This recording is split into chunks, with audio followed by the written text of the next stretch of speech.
Jonton Nakatani, aakyat na ng timbang at masyadong pinapalakas ang mga ugong-ugong kung sino nga ba talaga ang kanyang harapin. Kung sino man ito, ibinalita na si Japan. Naoya Inoue, may malagang mensahe. Hindi pa ngayong buwan, hindi pa sunod na buwan, basta mayroong laban ngayon taon. Hindi matapos yung taon na to, magkakaroon ng laban.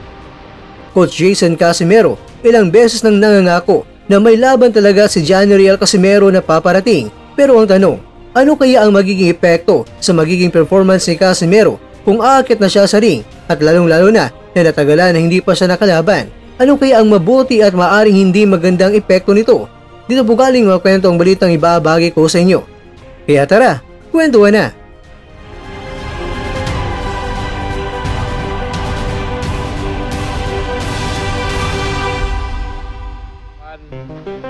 Basta mayroong laban ngayon taon. Basta mayroong laban ngayon taon. Hindi matapos yung taon na to, magkakaroon ng laban. Promise yan. Dahil sa payag na yan, ating pag-uusapan ang pagbabalik ni Janriel Casimero sa boxing ring matapos ang kanyang laban kay Saul Sanchez na may ilang maaring positibo at negatibong epekto sa kanyang performance. Depende yan sa ilang salik gaya ng kanyang physical condition, mental preparedness at quality ng kanyang training camp. Narito ang mas malalim na paliwanag. Una, posibleng positibong epekto, rest and recovery o pahinga at pagbangon. Matapos ang laban kay Sanchez, maaaring nakatulong ang pahinga para makarecover ang katawan ni Casimero mula sa matinding stress ng training at laban. Ang maayos na pahinga ay malaga upang makaiwas sa overtraining at injuries. Mental reset. Ang break mula sa kompetisyon ay nagbibigay rin yan ng pagkakataon kay Casimero para mag-reflect, ma-evaluate ang kanyang performance at ayusin ang kanyang mindset. Minsan, ang isang matalinong pahinga ay nagdudulot ng bagong determinasyon at focus. Technical improvements. Ang panahon na malayo sa ring ay pwedeng gamitin ng pagsasayos ng technique, footwork, timing, defense, at punch accuracy. Kung sineryoso niya ang training habang wala sa aktwal na laban, maaaring mas lumawak ang kanyang skill set. Pangapat, pagtaas ng gutom na muling patunayan ng sarili. Ang mga mandirigmang tulad ni Casimero ay kadalasang nagiging mas mapanganib kapag sila'y may gustong patunayan, lalo na kung pakiramdam nila ay hindi sila nabibigyan ng sapat na respeto o oportunidad. Narito naman mga kwento ang posibleng negatibong epekto. Una, ring rust. Kulang sa actual fight sharpness. Isa sa mga panganib ng mahabang pahinga sa boxing ay ang tinatawag na ring rust. Ito ay pagkakawala ng timing, reflex at instinctive movement na dulot ng kakulangan sa aktwal na laban. Kahit pa aktibo sa training, iba pa rin ang kondisyon kapag nasa totoong laban na. Pangalawa, pagbagal ng katawan at kondisyon. Depende sa kanyang training mga kwento dahil maaring bumaba ang kanyang stamina, explosiveness at reaction time, lalo na kung hindi siya consistent sa kanyang conditioning. Sa edad at haba ng karera ni Casimero, kailangan niya ng mas disiplina upang manatiling peak form. Pangatlo, psychological pressure. Kung may kontrobersiya o malakas na pressure para sa kanyang comeback, maaaring maapektuhan ang kanyang mental focus. Pangapat, pagbabago sa kalaban at labanan. Nagbabago ang boxing landscape kada buwan.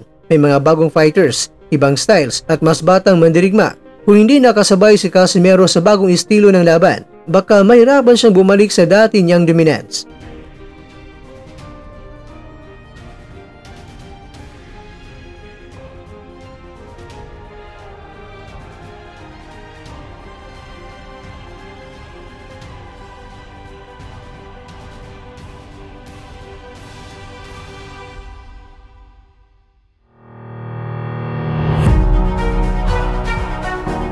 Mga kakwento, ang pagbabalik ni Casimero sa boxing ring ay isang malaking hamon na maaring magbunga ng tagumpay o pagkatalo. Depende yan kung paano niya ginamit ang panahon ng kanyang pahinga, lalo na takit na siya ng timbang. Kung siya ay nakapag-recover, nakapagsanay ng matindi at nanatiling gutom sa laban, may mataas siyang tsansa na makabalik sa top form. Maaring makasama ang tagal ng kanyang pahinga sa kanyang performance. Pero mga kakwento, ang susi dyan mga kwento ay nasa paghahanda. Kung handa si Casimero sa lahat ng aspeto, physical, mental at technical, hindi malabong muling umingay ang kanyang pangalan sa international boxing stage. Alam naman natin si Cuadro Alas, siya lang ang nag-iisang angas ng Pinas.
At dyan, nagtatapos ang ating kwento.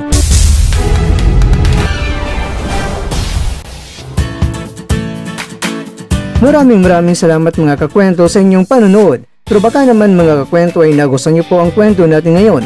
Baka pwede niyo po akong mabigyan dyan ng like, subscribe at pa-click na rin sa bell button.